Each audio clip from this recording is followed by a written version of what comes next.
प्रिय विद्यार्थियों, मेरे इस YouTube चैनल में आपका स्वागत है।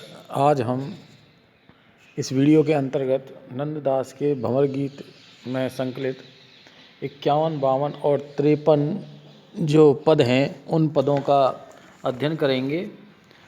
पहले 51 पद कि कोऊ कहे रे मधुप कहाँ तू रस की जाने, बहुत कुसुम पे बैठ सबन आपन रस माने। आपन सो हमको कियो चाहत है मतिमंद, दुविधा रस उपजाए के दूषित प्रेम आनंद कपट के छंद सो।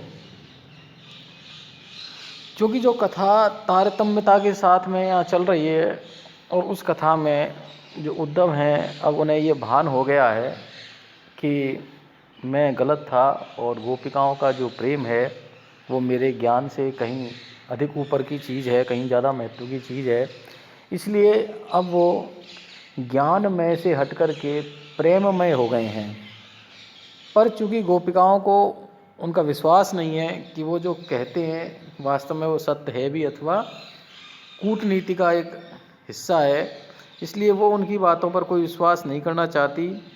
और ऐसे ही समय पर एक भ्रमर जो है वहाँ उपस्थित हो जाता है और उसी भ्रमर के माध्यम से वो उस उद्धव को सुनाना चाहती हैं कि कोऊ कहे रे मधुप कि हे भंवरे।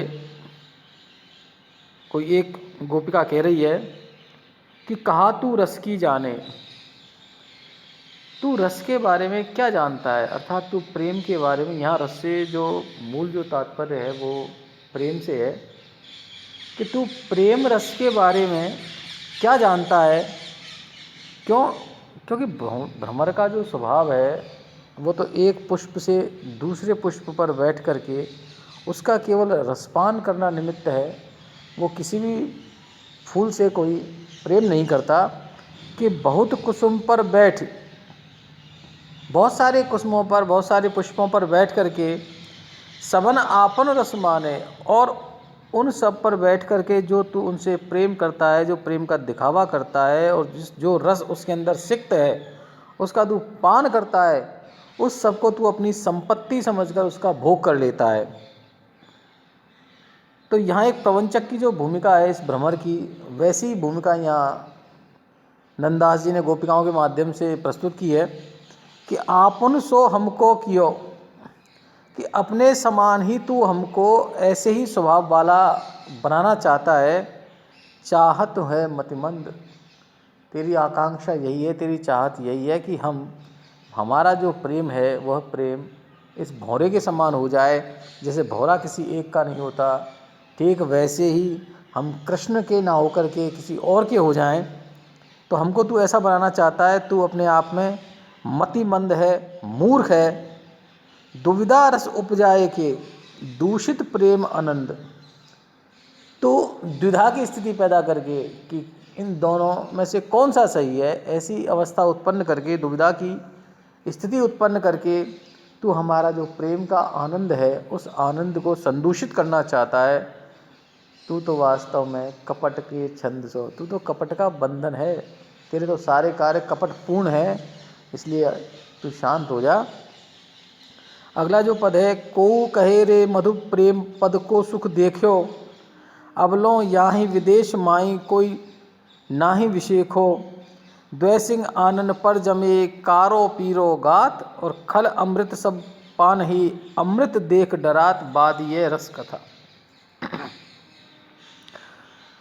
जो पूर्व में कहा गया है कहीं ना कहीं उसी की एक अन्य तरीके से, दूसरे तरीके से वही उक्ति है, वही भाव है कि कोऊ कहे, कोई एक और जो गोपिका है वो कहने लगी कि रे मधुप, कि हे भ्रमर, प्रेम पद को सुख देखो, तुमने कौन सा प्रेम का सुख देखा। अर्थात प्रेम करी काई सुख न लेयो। उक्ति कही गई है कि प्रेम करने के बाद किसी को सुख नहीं मिलता। अबलों याहि विदेश माही कोई नाही विषेक हो, विषेक है ना देखना।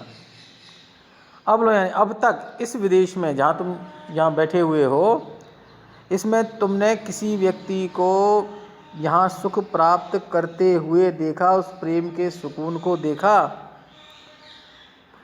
द्वैसिंह आनंद पर जमे, तुम्हारे जो मुख है उस मुख पर दो सींग जैसे तंतु जमे हुए हैं। भौरे के अंदर दो तंत्रिकाएं इस तरह की होती हैं जो तंतु से होते हैं, वो जमे रहते हैं।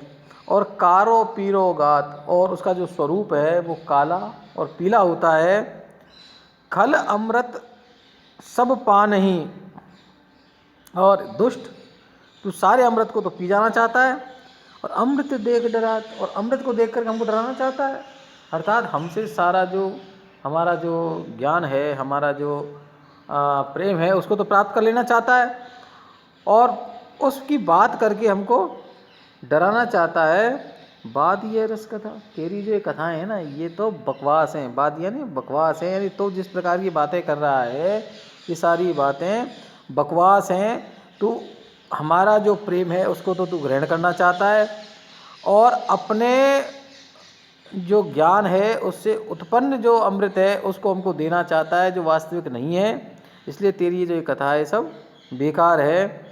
अगला जो पद है कि को कहे अहो मधु बहुत निर्गुण इन जान्यो, तर्क वितर्कन युक्ति बहुत उन्हीं में मान्यो। ये इतनी नहीं जान ही वस्तु बिना गुण नाही, निर्गुण भय अतीत के सगुण सकल जग माई बूझ जो ज्ञान हो। कहीं ना कहीं एक स्थापना करने का प्रयास किया है इस पद में कि वास्तविकता में जो सगुण जो ईश्वर है वही सत्य है, निर्गुण निराकार की कोई अपने आप में कोई छवि नहीं है।